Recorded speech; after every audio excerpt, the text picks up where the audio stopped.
Hi, I'm Dan Linden, and I'm going to be reading The Content of Character. It is a book that was published in 2011. It's available at Amazon.com or Barnes & Noble. This is from Chapter 20, an excerpt. I turned 8 years old on December 21st, 1970, and my Uncle Bjorn gave me a real hammer, handsaw, pliers, monkey wrench, screwdriver, toolbox, and a hard hat with Davy written on it in crayon. My dad got really angry and said something to Uncle Bjorn.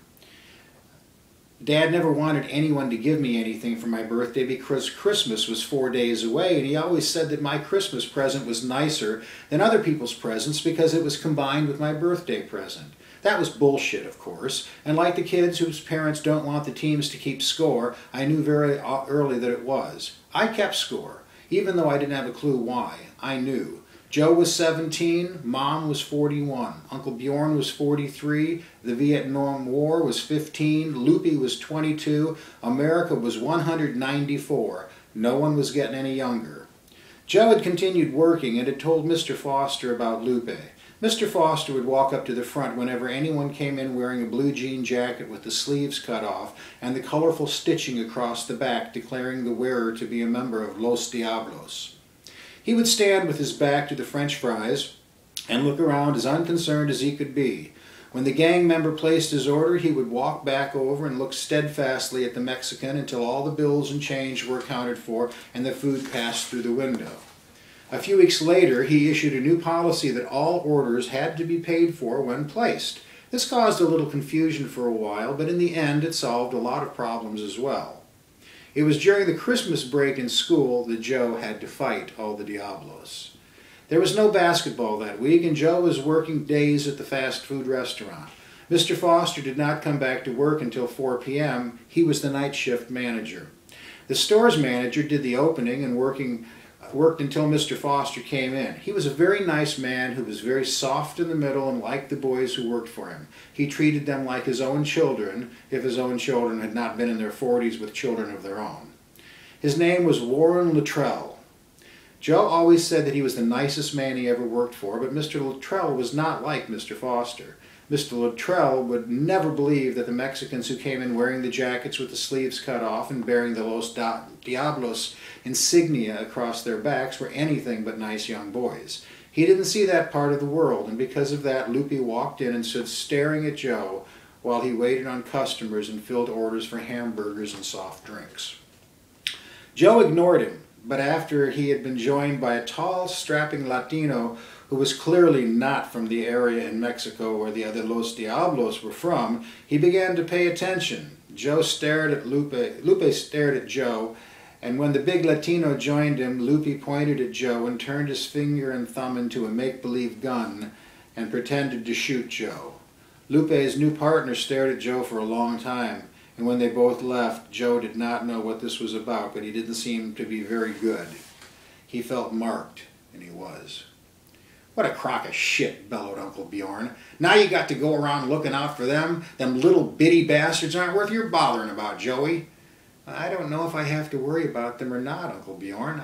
I'm just telling you what happened, that's all. But it seemed to me that they were telling me something, and I don't think it was very good. I'm not worried about them unless they gang up on me and bring a knife or a club or a tire iron or something."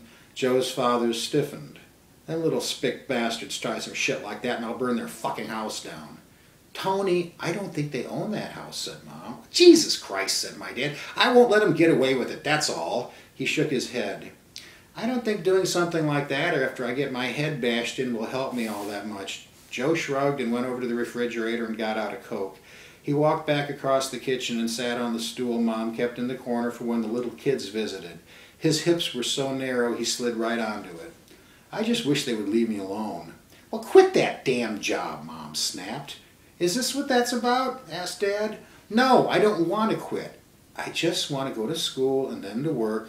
I want to play basketball. I want them to leave me alone."